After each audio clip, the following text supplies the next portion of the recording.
Here. I'll show you. This is my last duty station.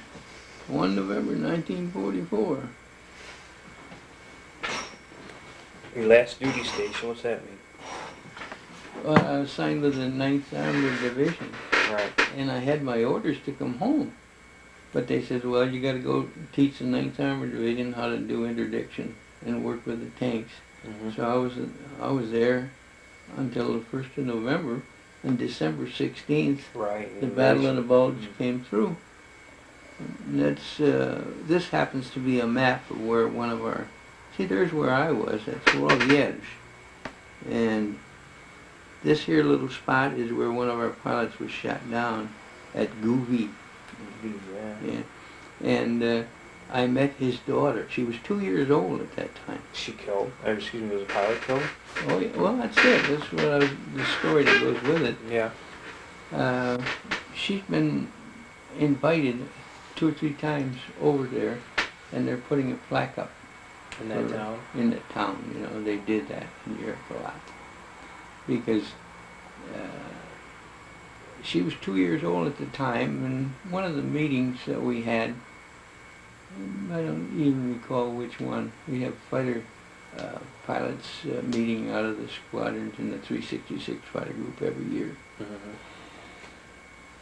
She got an invitation from those people to come over, and she wanted me to go over with her.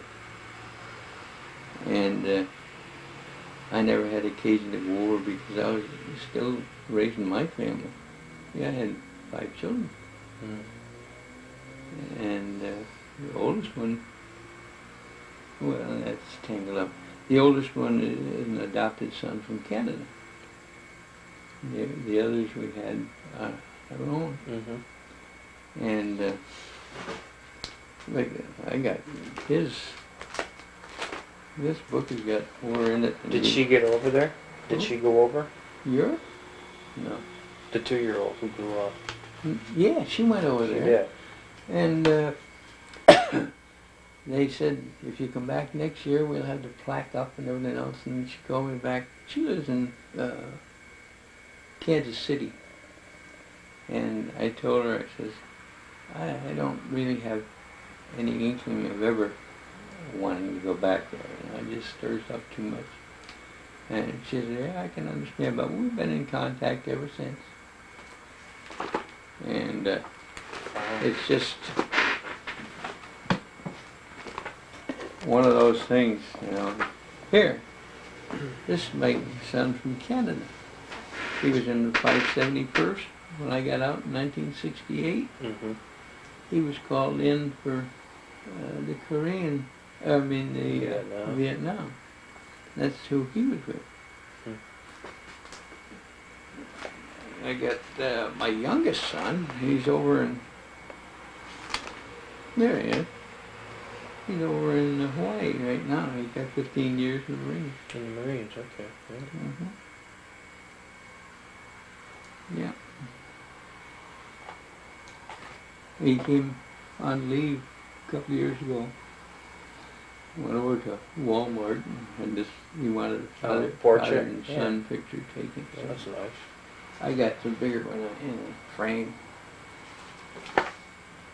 But this is the whole story. What's that? All of my missions. How many missions did you fly? 190? Well, 99 missions. 199 sorties, 247 hours of combat. Wow. Those are the dates. Yeah, dates and the flight order, which set them out. Signed by Jim Bain. He's in California now. He was our ops officer. Wow. Is that you? Yeah. Can I take a picture of that? Sure.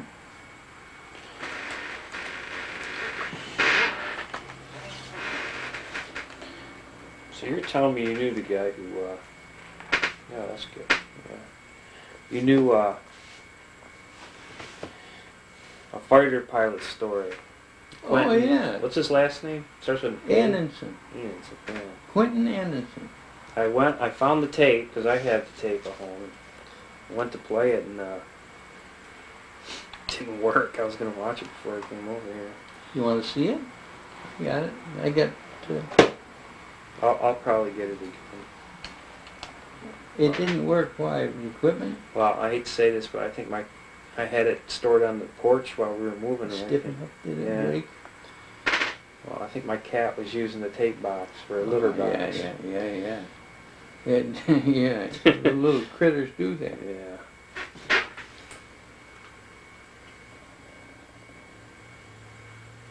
Here's the date, that's 1944. The date's on the bottom. I have to turn the flash off.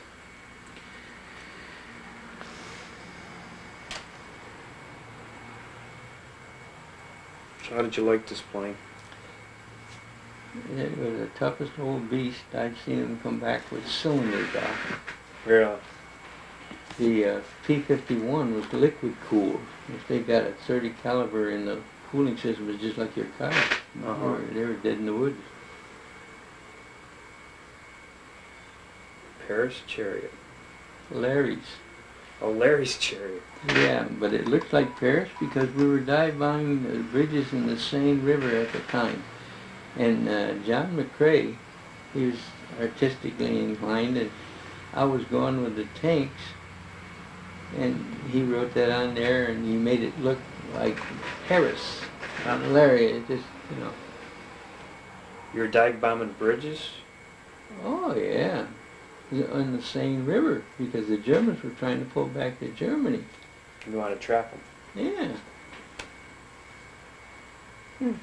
This is how fancy I got the DFC, and this is my invitation to go pick up my DFC. It's real fancy. You know, here they have parades. Yeah, the Distinguished Flying Cross. Notice of War D-Day for DFC. Real official, wasn't it? It says, go to strip 11 at 11:30 for your decoration. Oh, isn't that something? Yeah. Yeah, you want to see? I'll show you a Can I picture. see these sheets? Can I take a picture of these? Oh, yeah, you can take a picture. And then you Yeah, I want. think I'd like to. Sure, this is individual mission report. Yeah. That's what it is. You don't have to take them all, do.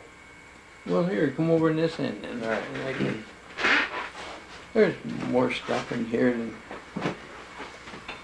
you could take. Cool. I'll show you a picture of Anderson. That's him right there. Is it? Yeah, The man Quentin Anderson, yeah. who was lost returns to base, yeah. A little glare on it. There's glare. You want me to shut the top light off? Mm. I can put one on behind. You know, if I take it out, I won't have glare. I'll just... Yeah. Well, that's only one page. You got four of them. That's cool. That's good. Yeah, this tells you whose mission reports it was. This gives you the date, mission, and the flight order, and the type of mission, and sortie credits, and hours flown. Is it just for 1944? That was a war Yeah. in Europe.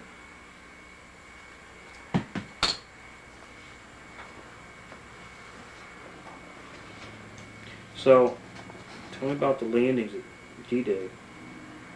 What was your role there, and what was your I job? flew 3 missions on D-Day. On June 6th itself? Yeah. Daylight. We had to go to Carentan in France, Mm-hmm. take out a communications. If you look at one of the maps I can show you, Carentan, I'll show you. I got pictures of a map of where that was, and Put this back. yeah, you gotta watch this stuff. It's crinkly. Right. I'll put it back. It's 50 years ago, you know? I know, more than that. Almost. Wait a minute, it's almost 60 years now, isn't it? Yeah. Go ahead, find the map, and Oh, I'll just sit yeah. over here for a minute. Make sure I still got you on the camera. Yep. Here it is. Okay. one of our guys had this, and this is a copy of what Sergeant Nefke had. There was Strip A1 on the beach, and this is the coast of France, and this is the Cherbourg Peninsula. It says, first mission D-Day, flew low at 1,000 feet over Carentan. Draw fire from the troops landing in gliders and parachutes at 101st. For 2 hours we had to circle Carentan, and it is the communication center that took in all of the communications for the Germans from the Cherbourg Peninsula. And we had, our mission was to fly low for 2 hours to draw fire so they could get together. To draw fire from the Germans. Okay. Let them shoot at us while those guys were trying to get together. I got you. After they got and dropped in. after we got finished with that duty, we had to dive bomb the center of the town, which was the communications center for the Germans. The Germans. That's one of them. Well, there's 2 other missions on D-Day. On that day. Yeah. Wow. What were the other 2? Do you remember? Interdiction missions. They were like fighter sweeps. We'd go out and anything we could see that was German, we'd strip. That's what interdiction means, basically, is just go out and engage.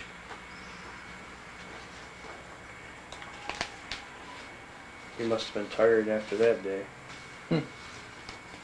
I fell asleep one time after dive bombing the bridges on the Seine. We flew 2 or 3 missions that day, and we were coming back from France to England. We were at about 20,000 feet. My wingman was on the side, and all of a sudden, he says, I just went like this and started to go like this. He said, Larry, wake up! I fell asleep flying the jug back across the channel. Okay. Going to England. We'll get up at 3 o'clock in the morning. Yeah, and be out. And be out for daylight and keep going till dark.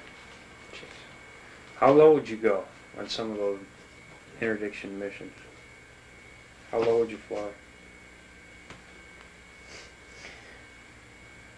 Angel 0. Angels is the word for altitude for pilots. We're right down the treetops. I've flown right through the treetops because when you got people shooting at you. Yeah. If you're higher, right, they can shoot at you longer. So you stay down here. Wow.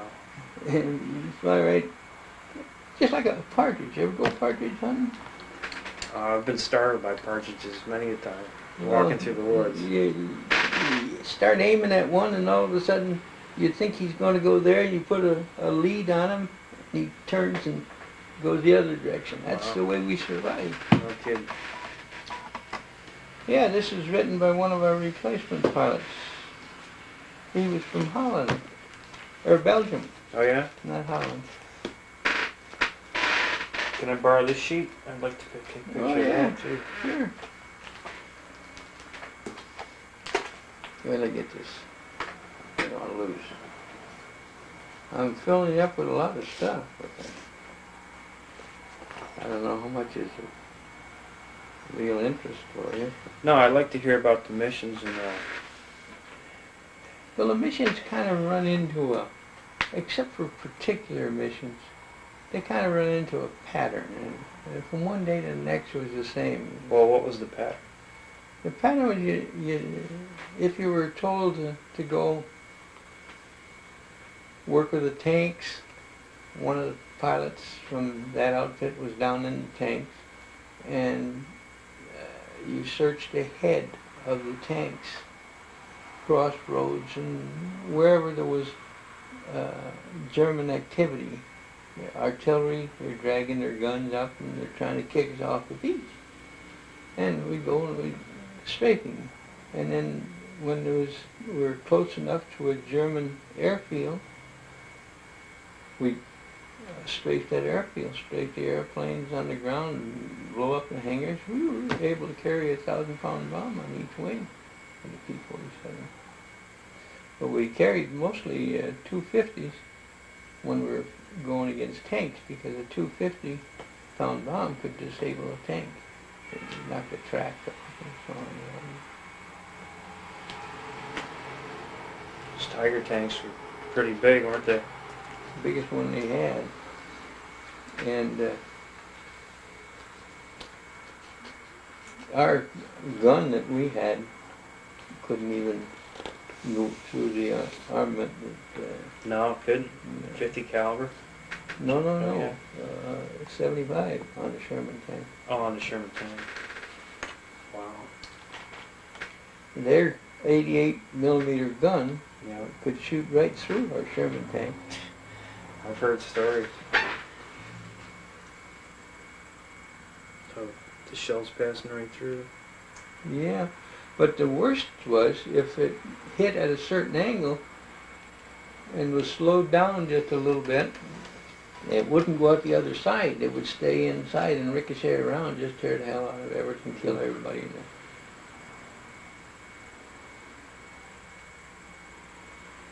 So did you have any close calls yourself? You must have.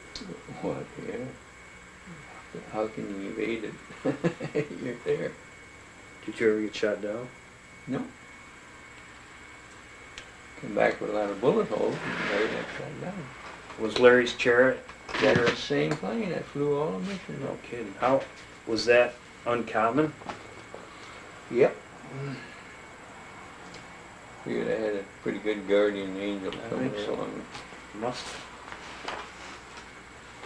I'll put it back in there. That's okay. You see, if you leaf through this thing, you get more story than I can get here. You want to know what Anderson went through? Read that one. What's that? Oh, that's his plane?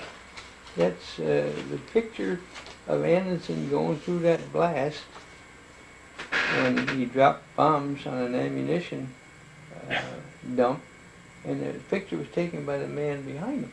Each airplane had cameras in the wings. Wow. And this is the story right there. That was Quint Anderson. You were with him? Yeah, I was on that mission, sure.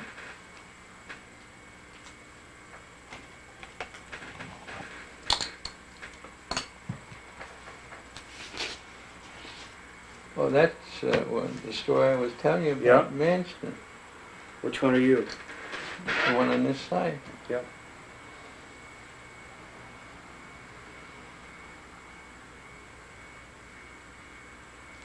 And I got the book of all the planes that were in the 91st, and you can't decipher which plane went down on which mission.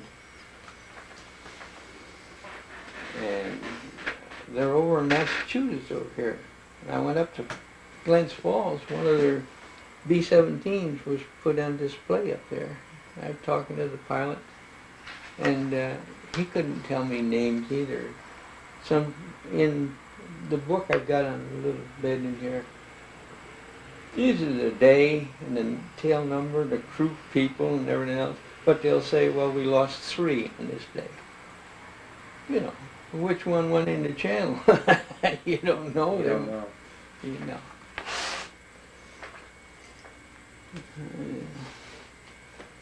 So here's a painting of the Thunderbolts, huh? Yeah. There's my awards and medals, I think.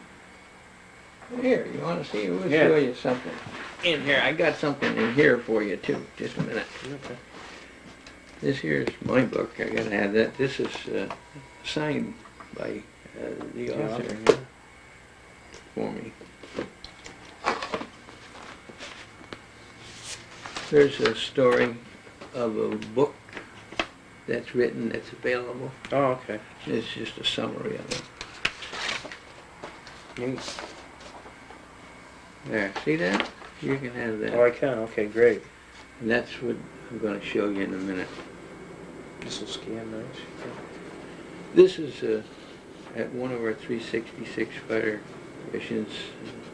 Some anonymous person Wrote a poem? wrote a poem. You can have a copy of that. Nice. And this is over at Dayton, Ohio. They got this for P-47s Uh-huh. and the war activity. That's the big hangar behind there.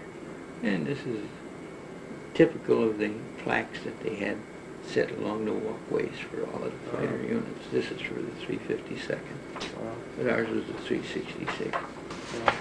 There's a copy that was made of July 11th, I guess. Yep, July 11th. 3 missions we flew on that day. You can have that. Wow, great. Okay? Yeah. This I can put back? Yep. All right. Come on, Will.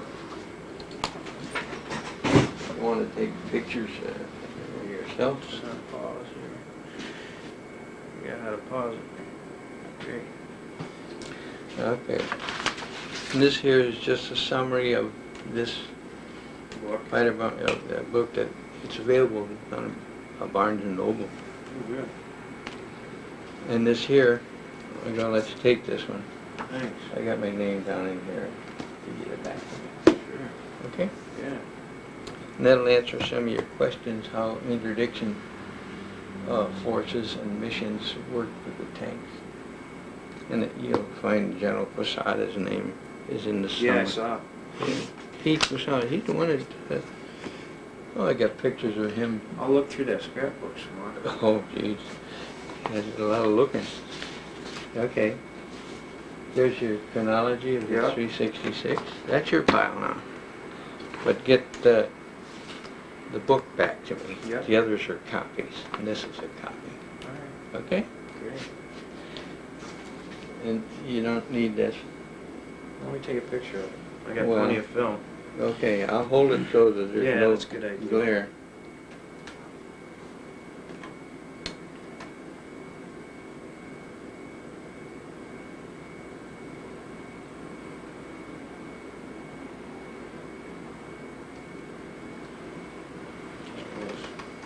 Good. See?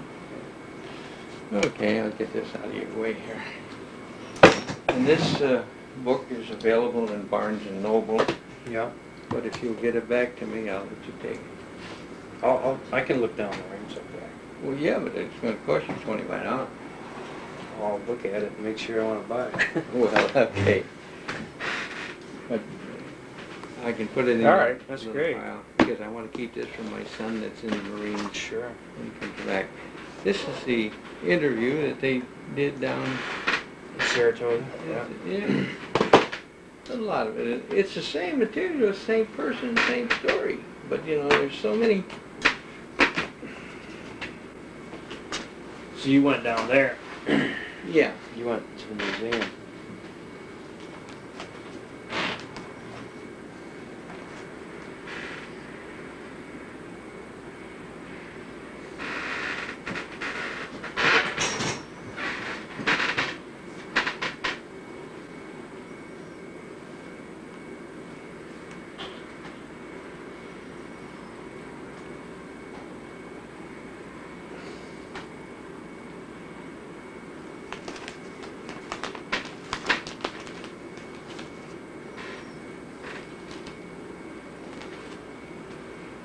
So are you in this photograph getting a medal pin? Yeah.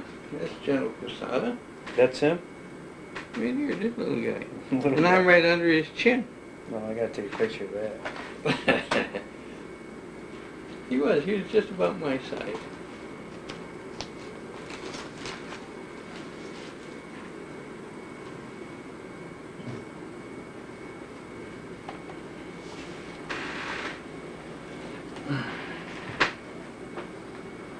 So, you were married at the time. Yep. I was married in November and went over in December, 43. So how was that on your wife? I mean, She did put she up with- know what you were doing, or? Oh yeah. She didn't know I was a fighter pilot at the time She because didn't? I had just graduated out of flying school. But she knew I was going for fighters. I got her pictures right there. I know, on that little Oh, I think I stand. saw it in there, yeah. She passed away. Yeah, 2 years. Oh, sorry about that.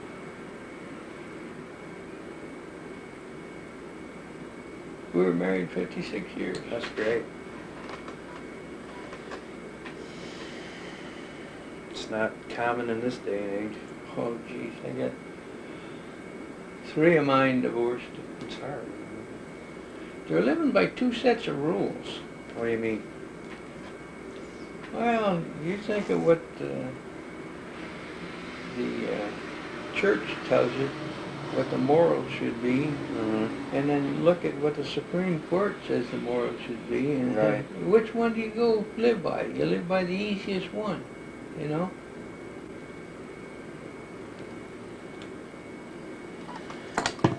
Yeah, the date's on there too. Yep. 18 June 1944. Yeah. See, my birthday was 16th 2 days of June. before, right? There's a picture of my airplane right there. Right here. Yeah. And the stars and stripes? Yeah.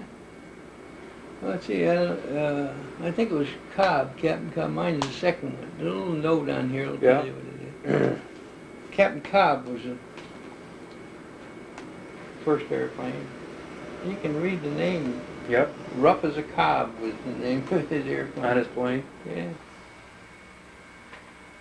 And all these are little things out of That's cool. time period. Is it glared too much there? I'll just slide it out.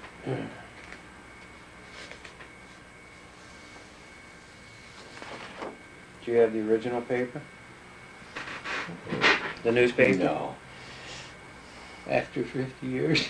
No. My aunt was in Stars and Stripes, 1945. I couldn't tell you the exact. She was a nurse, an army nurse in Italy.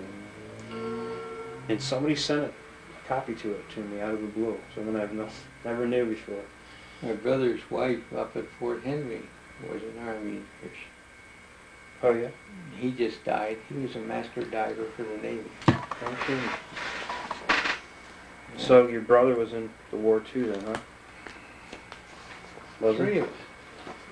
3 brothers? Yeah. You had one Navy, one Air Force? All Navy, except for me in the Air Force.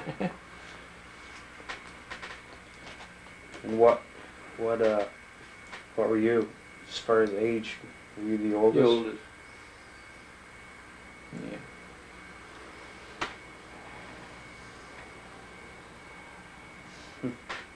There's our first CO, Colonel Dagmar. That's in the chronology. Now do you know, who's he writing about? A guy named Nix? Oh, Paul Nix is one of our sergeants. Oh, so you know him. Yeah. Oh, 'cause yeah. Yeah. He came here. He and his wife, Amy, came here. He stayed 4 days with us. My wife was alive, Oh, yeah. yeah? Yeah. So he's in Burlington? He lives up in Burlington? No, Burlington, North Carolina. Oh, North Carolina. I was thinking Vermont. No.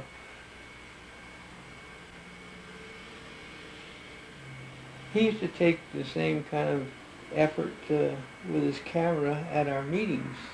I've got some of the Reunions? reunions. Is this you? That's Bill Morgan. This is me. Bill Morgan. Okay, so he was from Glens Falls, you said? Yeah, Alonzo Willoughby Morgan III. Is he alive? No, Oh, very few of us. I know.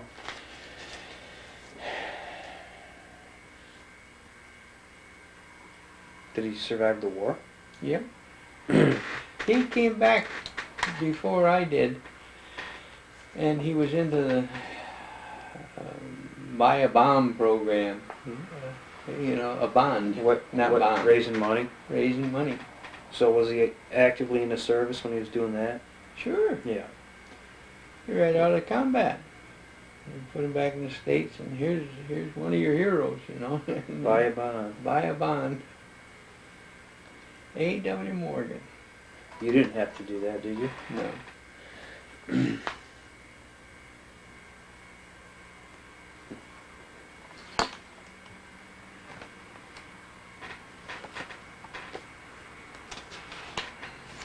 A lot of old memories there. Yeah. It's all right, I can fix them. Put that on there so we don't get the whole thing like a bunch of butterflies No. there. Close that. Yeah, that's... Is this your portrait? What? Yeah.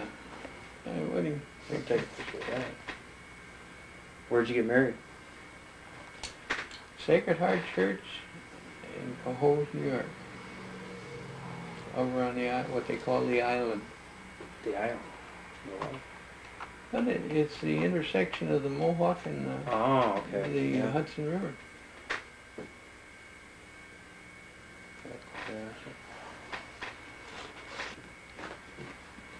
You got it?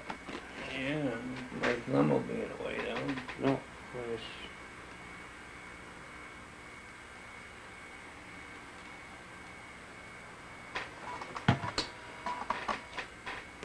Wiggly. What was your wife's name? Blanche.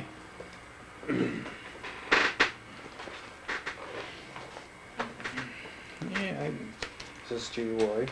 yeah, that's the first, after D-Day, the first message I could get back to her. See what the Larry's chariot is still flying high. But if you notice, this is in French. Yeah. Point of origin unknown. You know, he's somewhere in France. That's all.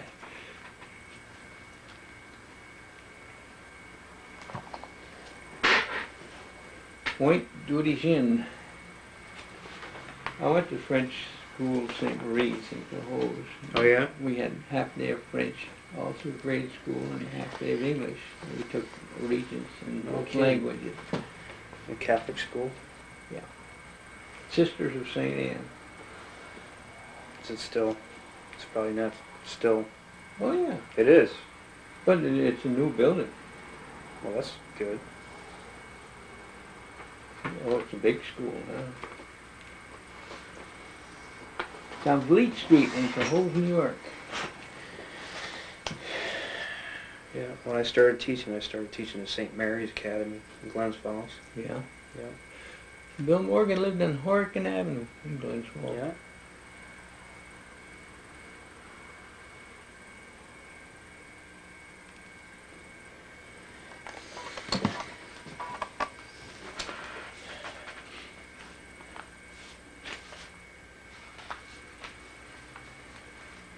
So did you raise your family in this house? No, you must have been all over. 35 years Yeah. I was in this house after the war, but they went with me after the war when I came back from Europe. You see, I was on, oh, it When were your kids born? What years? was, well, you can tell it's got to be after the war. Yeah. The first son was born in 1948. He's a Canadian orphan that we adopted. Right. And then 1951 we had our daughter, Susan. She's down in the Carolinas now. And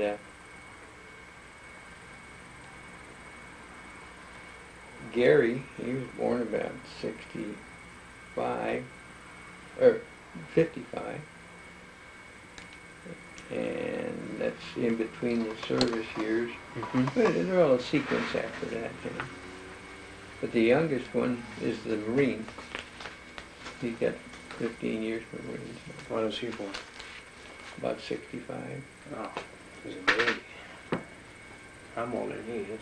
Mm-hmm. Yeah. He, well, this is a few chosen words about the jug, and I gave you a copy of this next Oh, yeah. page. The Jug. Is that a nickname for the plane? Yeah, The P-47? yeah. The British named it that because it looked like their milk bottle. Look like their milk bottle. Saving Private Ryan. Yeah, I got that tape. Have you seen it? P-51, uh-huh. I got it. Copy of it. P-47 Thunderbolt. Would have been Yeah. more accurate to use that in the film. Is that this guy's saying? As opposed to what we saw in the film. That was a P-51, I guess. What film? Saving Private Ryan at the last scene when he's on the bridge. You know, you got me. But Well- I'd say it was a 51. Yeah. Somebody comes up and destroys a German tank. Well, they had the capability too, Yeah. but their outstanding thing was their 10 hours of fuel time. They could follow the bombers all the way into Berlin and come back to England. That's the first picture I had at Jefferson Barracks, Missouri. Read the back of it, I think it's right down there. No, Victorville. Is it Victorville? Yeah.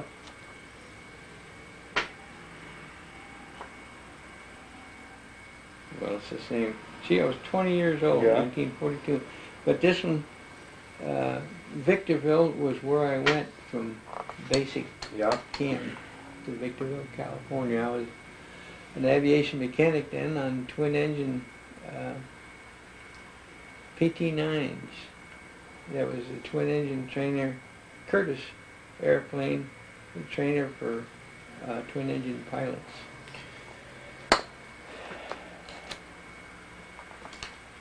A lot of superfluous information. Did you ever scrape it up with some of these German pilots? No, No. I never shot at a German airplane. We had such superiority In the sky. in the sky that they would hold off. They knew our fuel time was only 5 hours, Right. and they'd hit it, the bomber crews at about 6 hours. Oh. Never shot at a German airplane. My interdiction missions and tank work is what we specialized in. Mm-hmm. We went, took over German airfields and followed with the tanks. We went into Dreux, France, Léon, France, Ash, Belgium. That's in the chronology. Hmm.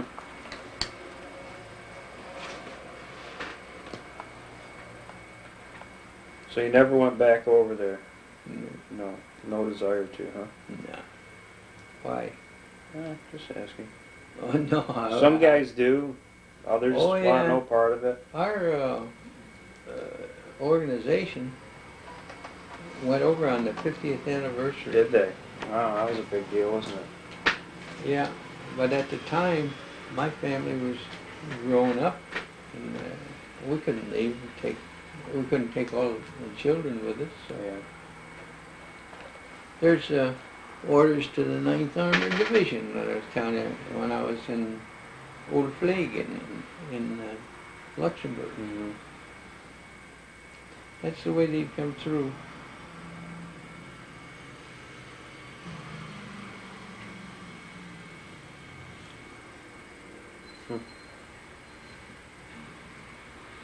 But at that time, I had the orders in my hand to come home because I had... Right. That's at the end of October, right? Yeah.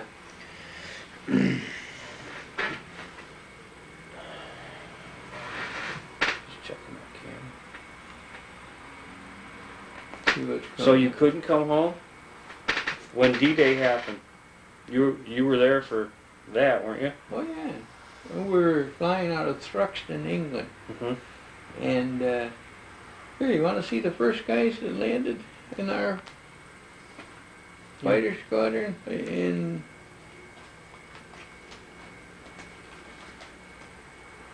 Wait a minute there. Just hold that place. Yep. Here's Thruxton, the history of Oh, Thruxton. okay. Yeah. But there's General Quesada. I think it's over here someplace. No.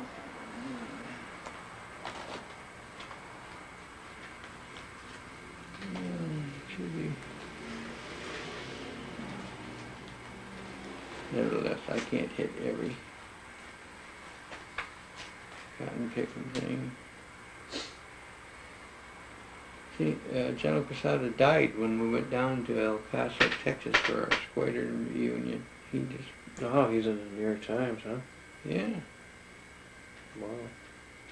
Oh, here's a picture of when I was with the 9th Armored Division. The 9th Armored Division got the first bridge Across the Rhine with dry feet.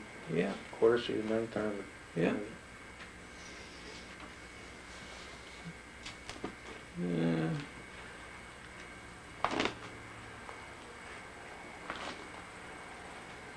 This is when acknowledgement of our presidential unit citation for 366.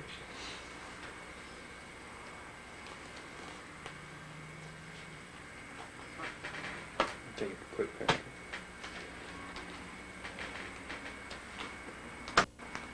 Yeah, that's the best way, just to close it and then. Yep. No. You're gonna have a lot of pictures. Well, I have students, and they're gonna help me go through them. Well, you know, I don't mind doing this for you because you're using it as an educational tool. You and I, we don't really remember everything in the Civil War that No. we've been Right. told. Right. And the same thing in another generation. Oh, it's already here. I hate to tell you.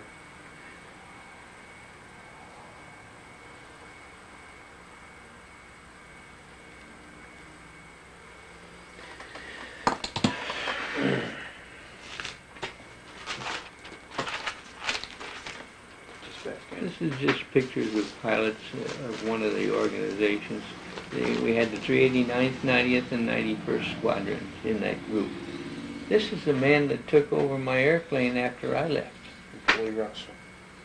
And he passed away now. He's up in Canada. But the story is, he flew about another 20, 25 missions with my airplane, and somehow or other, some frag bombs were in the shackles. And some guy got in the cockpit, one of the mechanics, and he was playing with the switches, and he dropped the frag bombs and blew the airplane up right there, killing himself too. Wow. And then he got other airplanes. This is the stories. Oh. Yeah.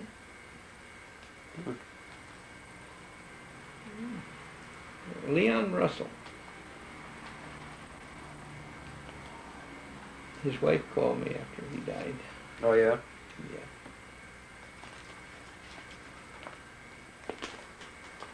This is a story of the Battle of St. Lo. This is when I was told by General Quesada to go down with the 3rd Armored Division.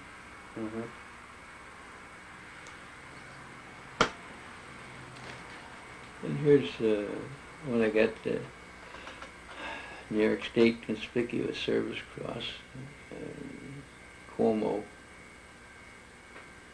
letter accompanied me there. Lots of stuff. You know what? You're only talking about the first third of my life. Why not? Not that it's...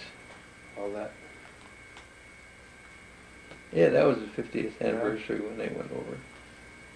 Yeah. These certificates were issued out to the ones that were left. Well, that's about a book that was written of the 366, you know, one like this. It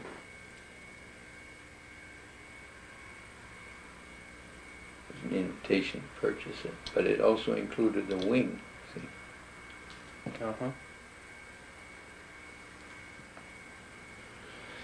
This is the orders for one of the awards. GFC. Yeah. See, here's it came to my wife, and here's what came with it. They were short of paper. Yes.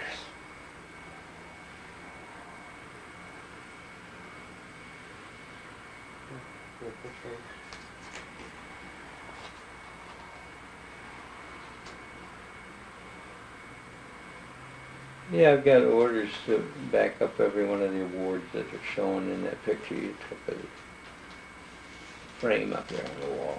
Right. I don't have anything that I can't back up with orders because this was a copy of the whole thing.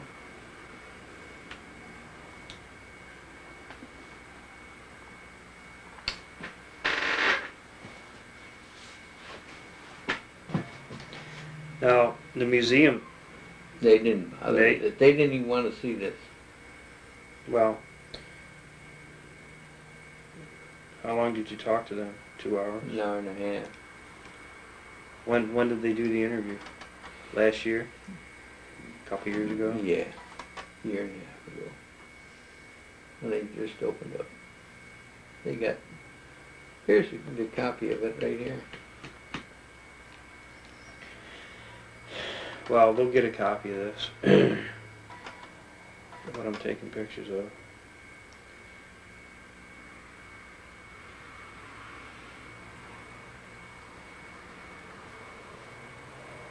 Yeah, Akey was the one that did the interview. Akey? Yeah, he's head of the... Oh. I think I know him. White hair. What's his first name, you know? Geez, I don't hardly know his first name. It's Aikee.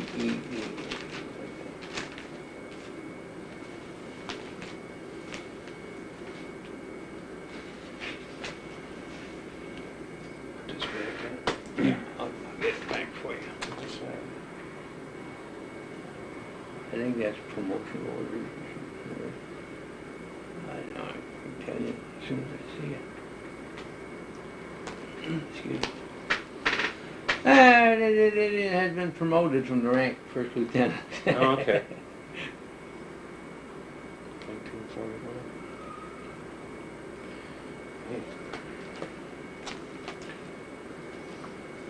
That's the Air Force Commendation Medal that's up in that frame, but this is the papers on it. Yeah.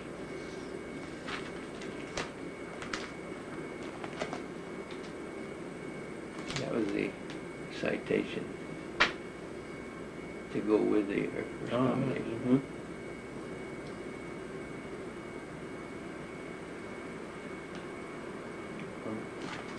And this here is when I was recalled, starting back in the Korean War. Uh-huh. But I was in Japan. I wasn't in actually.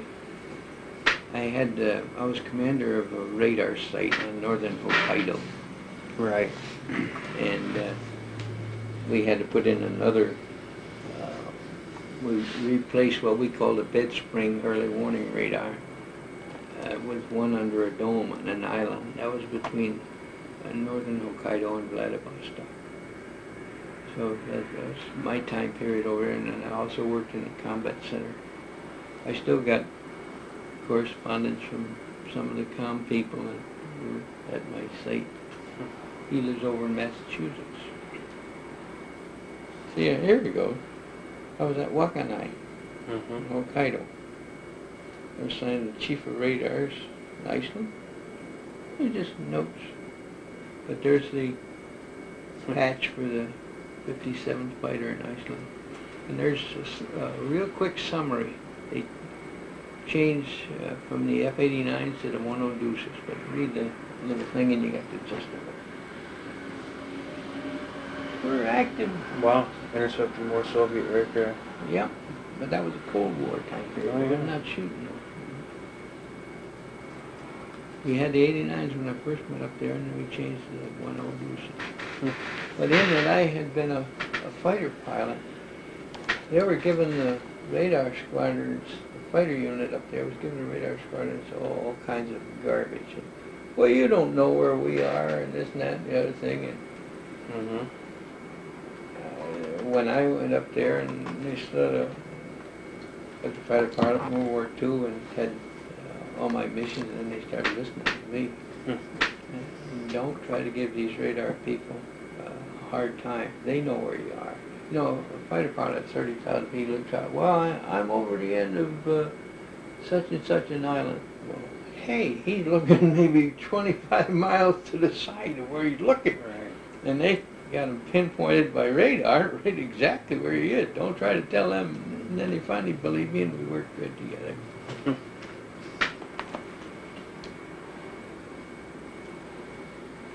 See, there's Keflavik.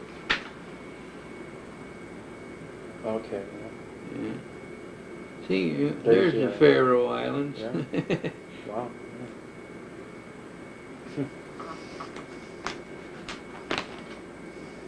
That's a cute one. Who packed your parachute? You think you're hot stuff? How about that guy? Then the 366 See, MO is the designator still today Yeah. for the wing, and they're in Desert Storm. But they were flying jets, see? Mm. Transition from the old stuff. Mm. And this is, you've seen that. Battle of the Bulge. Yeah, Hey, can I take a picture of that? sure. It's got a lot of the place names on it. Yeah, but it's pretty small. I think my camera might Here, go. you want a copy? I'll give you a copy. Yeah, that'd be better. I'll take a picture and you can take a copy if you can. This one's got your highlighting. Yeah, well, that shows Groovy on there. Here, this will go with your pile, Right. okay? Mm-hmm. And that's just before the that's where the Battle of the Bulge came through. Right. On December 16th.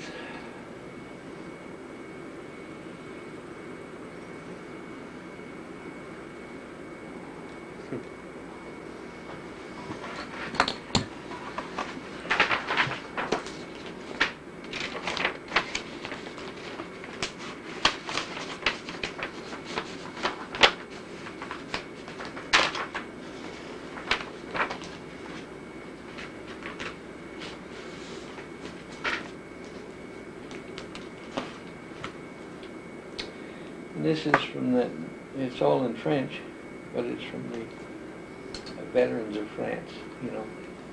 Survivors of Omaha Beach is what, that's the medal that was in that frame there. You got a picture of that. Hmm. But that's, goes with it, you know. Oh, I see, yeah. The But certificate. it's in French. It's 50th anniversary. Where was that taken? Then, that was when we were down here in the town.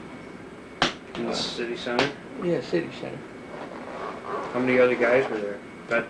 Veterans? The next man up the road here, Mr. Biss, he was in the Navy, and he was with LSTs, and he was carrying troops into the beachhead. No And, kidding. he got it too. This is the two of us, and then there was 4 or 5 other guys from different infantry outfits that were there. And 101st. You know, if they were survivors. And here's a cute thing. Mayor Jones from Saratoga here. Yeah. He was there. He was there too, huh? He was St. Mary Glees. He jumped in and he got wounded on the first day. And he was the mayor of Saratoga. And here's a little aside there. You might want to read that. That was the same day we got this as a survivor. Well, jumps with the paratroopers that bailed out. Over St. Mary Glees on D-Day 44, I was on the mission to furnish them top cover. We circled. Carentan. Yeah, we circled for 2 hours before daylight. Same story. Draw ground fire to give the troops on the ground time to get together. He was there with his wife at the presentation. Quietly, she listened to us talking. Quietly took my hand and said thank you. Now, did you know that before that? Did you Nope. know? No Nope. idea, huh? Isn't that something? No, why there? He was mayor of Saratoga. You know where I last met him? Where? Over to landfill. No. On the Saturday morning. Ah, geez. That's funny. Isn't that something? This is a story about the engineers that built our first airstrip. There was one, E1? Is that what it was called? no, A1 was ours. E1 was while the engineers were on the beach Mm-hmm. under Point du Hoc. Right. The engineers had equipment, but there was no space for them to get up over the cliffs and work and build a strip, so they built the little one right along the channel. General Quesada flew in there with a P-38. Wow. Yeah, but this is a story of the engineers, so I had it in there. These are just stories that pertain to... What's this? Curtis LeMay. First team of stories he wants. He's getting them. That's when I soloed. Started my training Oh. at PT-17. Wow. I've checked out in about, a dozen, qualified in about a dozen Air Force roles. Right up through B-17s, flew in B-29s, and we're tying the data link into 1st Air Force. We used to fly out of Griffiths and go up over to the Arctic Circle and come back down through. And there was a pattern that they had, that they knew where the radars could cover, and they wanted to check to see if this radar and that radar were shown in the same place. And I was an instructor pilot in Goonie Birds, DC-3. Oh yeah? Yeah. I flew in B-26s, B-25s.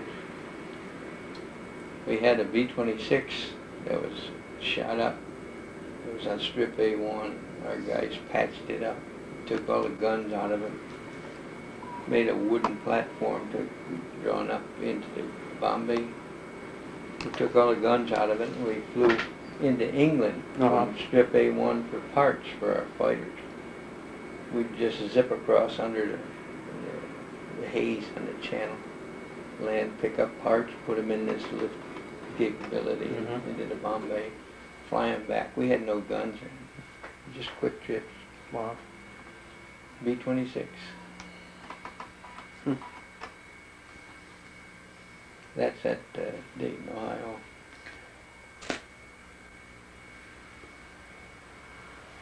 It's your son. Yeah. So That's one son, and a couple of pages back is the Marine, his unit. have you did you ever get the opportunity to fly anymore? Not really. No. I can go any place in the world, Mm-hmm. but it's so spasmodic. You sign up to go to Spain, we'll say, and you go to Westover and you get on board an airplane, and it'll go someplace between there and Spain. You might stay there 3 days or a week Really? before they got another plane going. I just can't do that.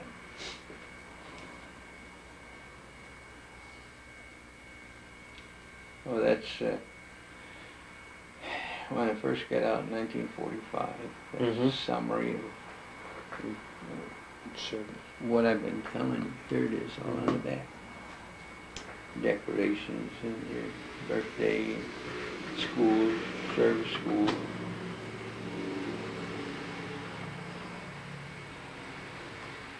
Take a picture of it, yeah. Here's the one I retired. That's when you retired? General Gray, yeah. Oh, no kidding. That's when I had this, because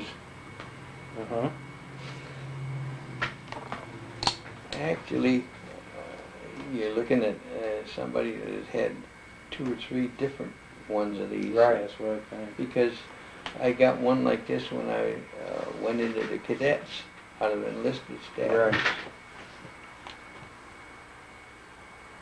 Yeah, this is General Gray down at Stewart Air Force Base, 1968.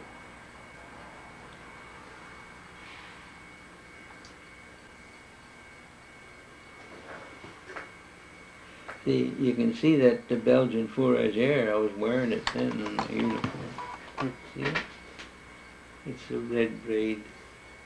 It's the one that's this one. Oh, yeah, yeah. Oops, I did it.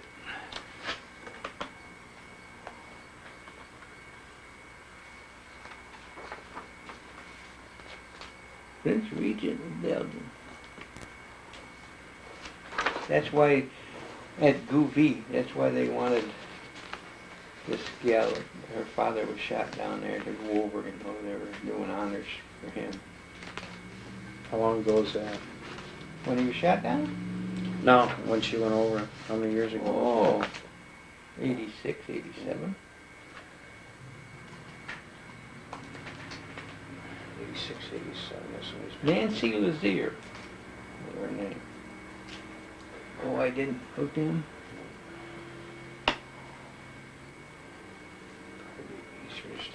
them one by one. It's not easy when you get them out.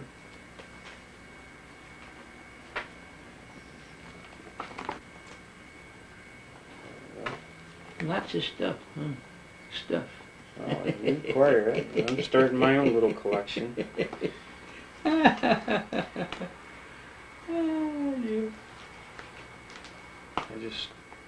I'll take it home and I'll sort it all out for you. And you Make won't a little remember file him. on you. You won't remember him. No, you'd be surprised. Yeah, well, Do you have good. a computer here? No, I don't. I worked with the IBM computers in the service That was so long, enough I for it, won't huh? have nothing to do with them. I'll tell you.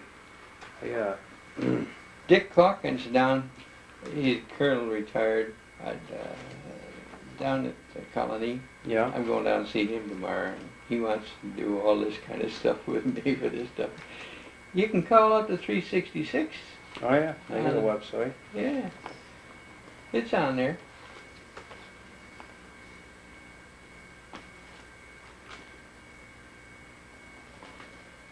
We have a website too, for this project I'm doing.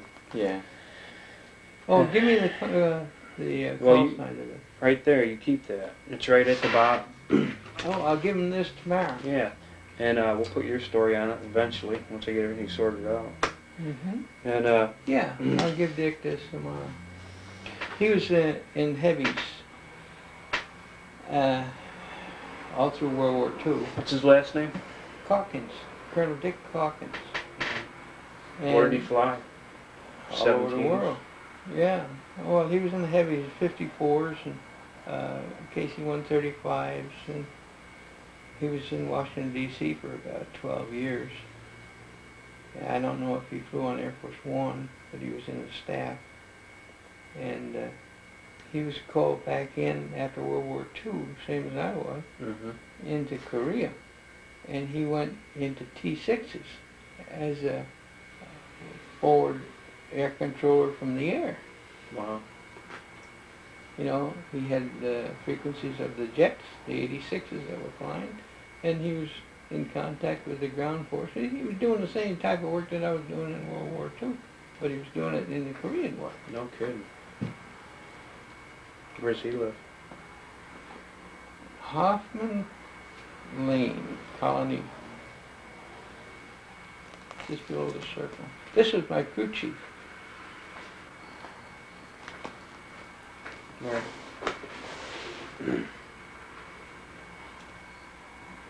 He kept that bird running. This is Colonel Pease, and he and I got the DFC together on the same mission. The only two planes flying on the beach that day.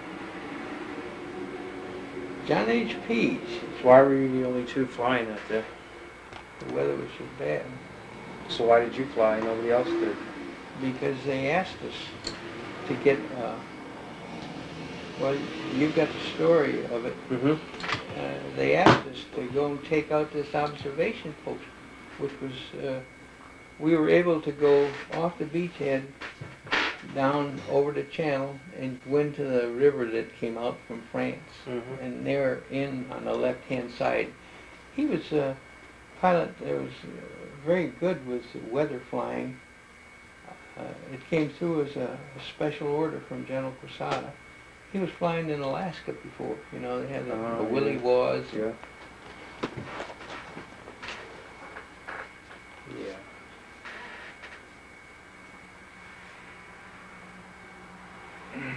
Colonel John H. Pease. When was that photograph taken? About 86, 87. He's still alive. Where does he live? Colorado Springs. So where's he going from now? I turned it around, huh? Yeah. Colorado Springs. He set it up and went out, it goes the other way. Oops. It doesn't matter. Just, you see, Oh, yeah. he set it up and we went out to the Air Force Academy Right. in the later years and we went to the football game. In Boulder. Yeah. There's pictures falling out here as Oh, well. I'll get it. Yeah, those you can open. That's it. Well, this is just stories of how Eisenhower uses the B. See, this B-26 is the one I was telling you. I learned how to fly twin engine. B-26 Marauder, yeah. Yeah, we would fly across the channel and get parts. See, this is the beachhead. Yeah. You never saw Eisenhower, did you? Nope.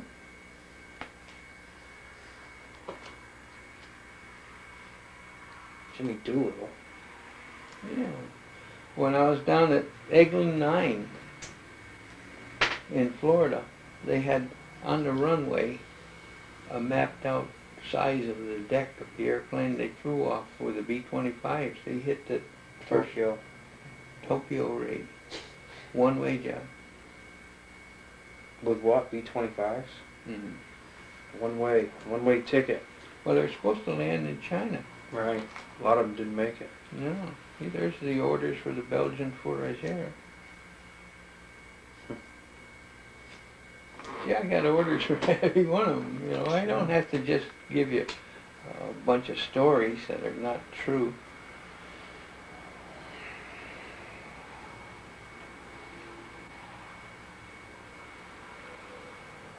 Wow.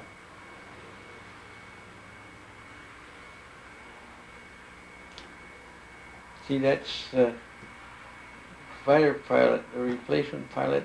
This guy came in, his people were from Belgium, and in the story he tells you how he was able to get back to them, and they thought he was a general, you know, because over there, if you went in the service as a private, you came out as a private, and here he was flying fighter pilot, you know. And well, there's quite a little. Well, was he a U.S. citizen? Oh yeah.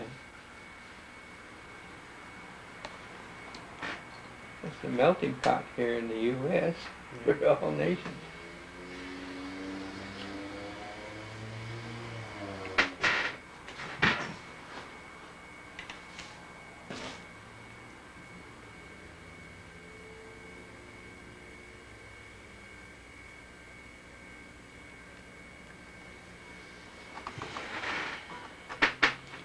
No, there are no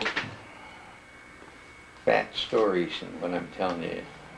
Exactly the truth. Mm-hmm. I can see that. Yeah, I suppose in that you've been dealing with this stuff for a while, you can see through some people that are just telling you stories. That's the story of the unit citation, presidential unit citation. Yeah. I think it goes in here, right? Yeah.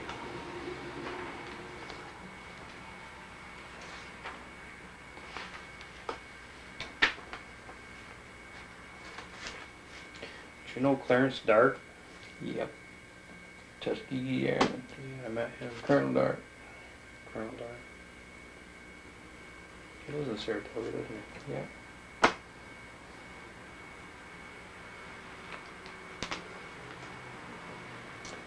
Now this is about my youngest son with the Marines. That's the outfit that he's working for.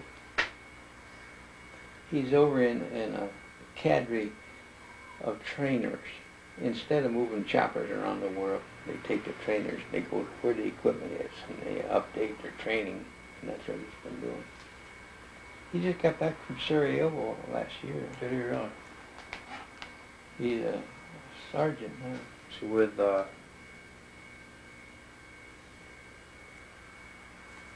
how long was he over there? Like 6, 8 months. Held the bulge. Yeah, that's just... So where were you when the war ended? Marana, Arizona, teaching Chinese pilots how to fly instruments. I was a qualified instrument instructor. I think I mentioned that before. Yeah. When did you leave Europe? You probably already told When me. did I leave Europe? November 44. It's the Tom Lee painting. Yeah. Peleliu.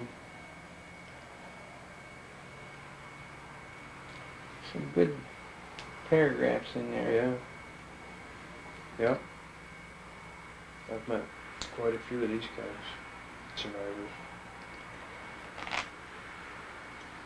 Hurricane Forest.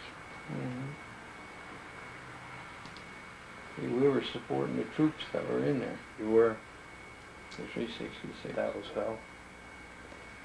That was before the Battle of the Bulge. Yep. There's the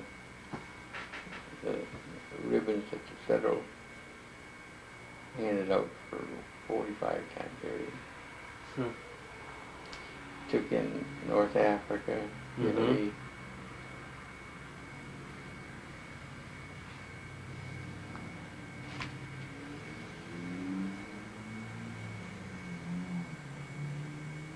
What's this? A resume of my time period in the service during the years where I was. But did you type this up? Yeah. I didn't type it up. It was given to me by a personnel department when I got my service records. See, that's all the stuff that's on that. Yep. Yep. You find Misawa, Japan. I was in the combat center there, and then I was at Wakanai. Yep. As a site commander, ops officer first, and a site commander, and then I went over as a ops officer and a site commander where we put in a new radar on that island I told you was part of way to Vladivostok. I should take a picture of this. You see, now you're getting into the last third of my life.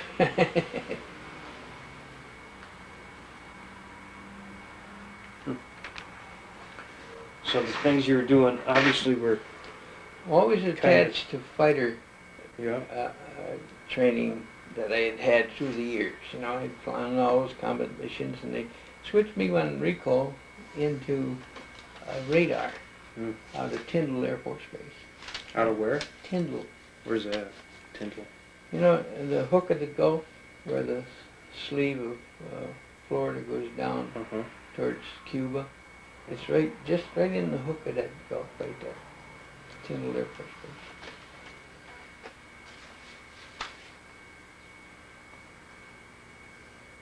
This is your resume.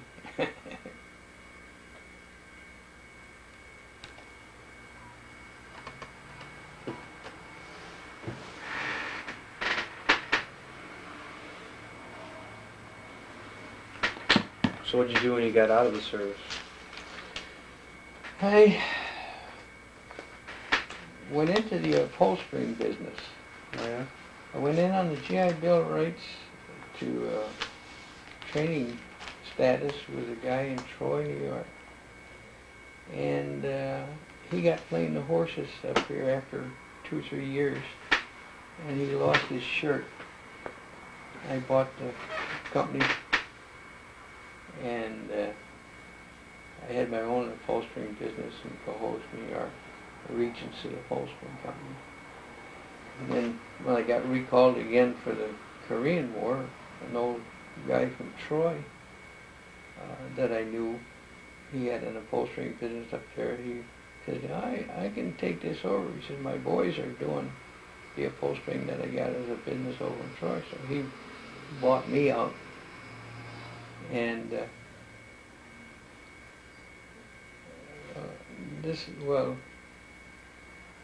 actually the Regency Upholstering Company, he kept the name because it had the signs, fluorescent signs outside and everything else. And then he died. When my brother died a couple of years ago, his son was the receptionist over here at the Veterans Memorial Cemetery. You know, we got to chatting, and sure enough, it was his father that took over the... No kid.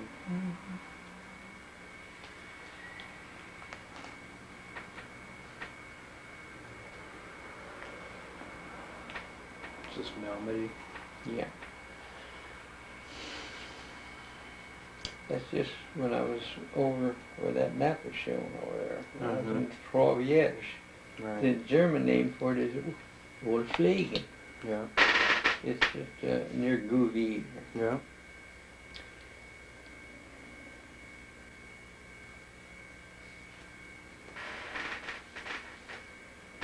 That's just a cute thing everybody want to think. This is the oldest record that I've got of first orders that ever came out for TDY, temporary duty for somebody being assigned. 1779. Yeah. If you read that and he was told to trade the buttons on his jacket with the Indians for food. Oh yeah. It's the oldest record I had of any order that I were able to find. That's something.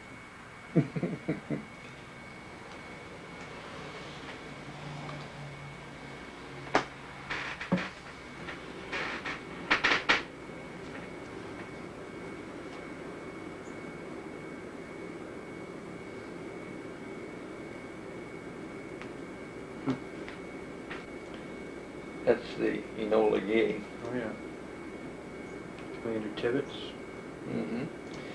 Colonel Calkins down here is president of the Tibbetts Cadets out of North Troy. Oh yeah. He's just relinquishing duty now, and he's bringing 3 Presidential Unit Citation Medals from 3 different separate guys from that outfit up into the museum. Up into Saratoga. You see, company here, Company B was down in Troy of this Tibbetts Cadets, and their Company C, and this is Company L here. So it's tied in, it was all infantry. My brother, that was a Navy master diver for the Navy, he was with them before he went in the Navy. No kidding.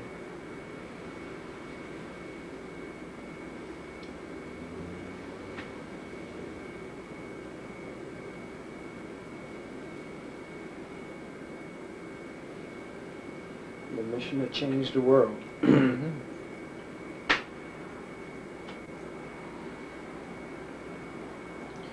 I was in on the testing for those bombs. What do you mean? In that I was an instructor pilot in Goonie Birds when I was in the combat center at Syracuse, New York. They sent me with another pilot on TDY to Albuquerque, New Mexico. Mm-hmm. And each day we flew up into Nevada to Indian Springs. Yeah. And they were doing the ground shots and the tower shots for the testing of these bombs, the big boy, the little boy. Mm-hmm. The little boy first. And I had to take the nose cones out of those shots. They were in a 3-inch thick lead box. And fly them over into San Diego for the Navy to evaluate them. And I was tight into that. What was the nose cone? The nose cone was on the bomb. Right. The radiation is what they were evaluating. How much radiation was in the pieces of that thing. Some of the shots, they were testing the shots with animals. Put them here, and the thing was exploded here, and they knew the distance here, and then we'd put the animals in crates and fly them into San Diego, and they'd evaluate how much radiation was affecting them. This was before we knew too much about Wow. it. That must have all been hush-hush. Oh, completely. What the hell was happening? The government never... Of course, it was top secret then, but now it's all... The fallouts from Indian Springs in Nevada used to go into the western sites to the east. The sheep were picking up from the dust, irradiated dust. They were picking it up on the grass, and they were dying. The government would never acknowledge the fact that that was what was doing it. No kidding. A lot of But rain. that's what it turned into. Jeez. They would take an instructor pilot, and they'd put you on TDY for 5-6 weeks. My family was still in Syracuse, and I came back and I worked in a combat center there. That was before I went down to Stewart Air Force Base. What's TDY? Temporary duty. I'm sorry if I use those little things. They're just... See, there's the Korean decorations in the explanation. Yeah. That little strip on the bottom is cute. Yeah. They're Never tell an infantryman to have a nice day.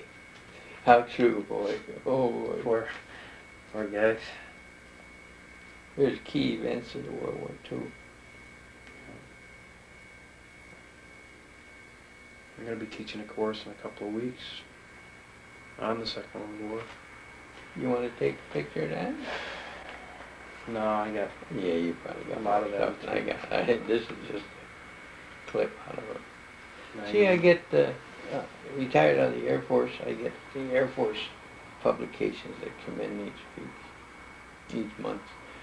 There's the whole history of the Ninth Right Air there. Force. Yeah.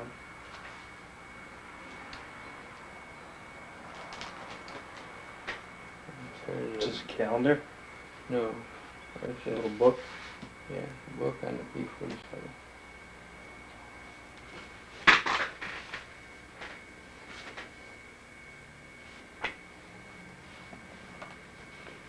So do you ever see, I mean, do you go to any of those air shows when these planes come around?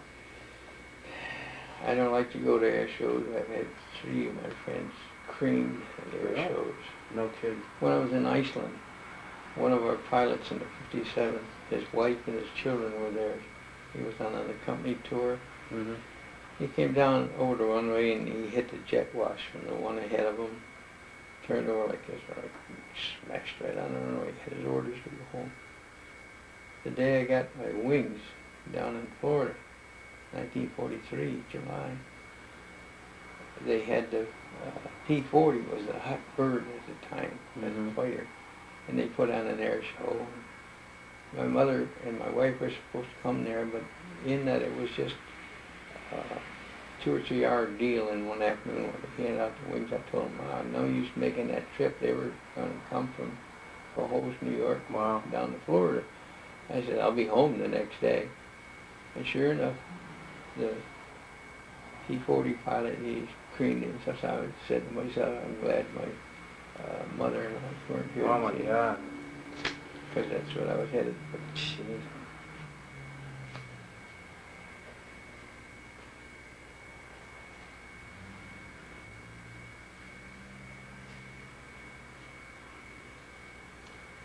Yeah, the P-47D.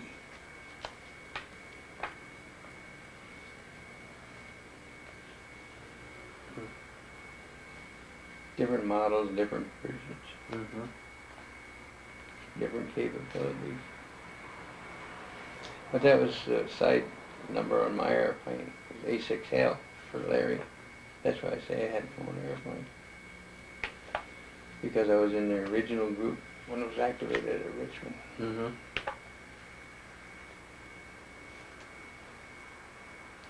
The P-47D was called a Razorback. Razorback. Because it didn't have the bubble canopy. On that room divider in there, my son just sent me P-47 models. I saw it. Yeah, but it's I had my hands on that airplane at one of our meetings. Oh yeah? Yeah. But there's very few of them left flying because the insurance is so high. When Insurance for display flying the airplane, right? Nobody will insure it. That must be the same. There's only about 3 or 4 of them left in the flying status. That must be the same for all the vintage World War II aircraft. Yeah. That's why it costs so much to go for a ride, I guess. Oh yeah. When I went up in Glens Falls, they were selling rides about $400 for an hour. I know one of my friends went up. He was a pilot in World War II, B-17 pilot, and his kids chipped in and bought him a ride. Well, I was where the hell was it? I was in Arizona. Those flying B-17s were teaching aerial gunners at the time. I had no inkling to go back flying. Yeah, of course, they're not available to fly. Right. So, it's just that you wouldn't qualify as a pilot anymore. Right. See, I went through these wartime situations, came back on exchange duty with the RCAF at southern tip of Nova Scotia. What's Back RCAF? Royal Canadian Air Force. Okay, that's what I thought. And I went hunting with a good friend of mine who was the guide out in that area, and he had a camp. He brought us into the camp. Canadian guy? Yeah. Very good friend. I knew his wife, my wife knew his wife, and so on. And 3 deer bounced out between me and he on a hunting trip, and he put a .30-06 bullet through my right hip. That's why I got a limp. I couldn't qualify to fly anymore. Wow. The bullet went right through, over my left leg, under the femur. If I sit on a chair, I could still feel the bullet.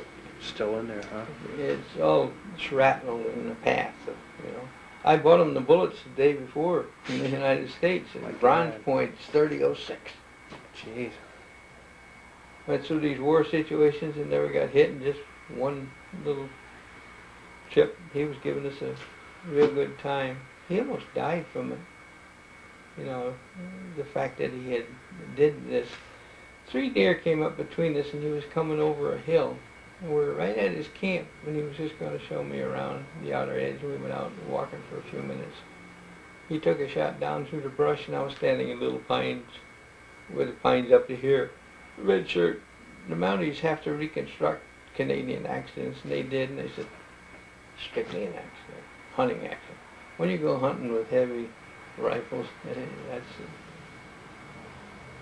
chance you take. Jeez.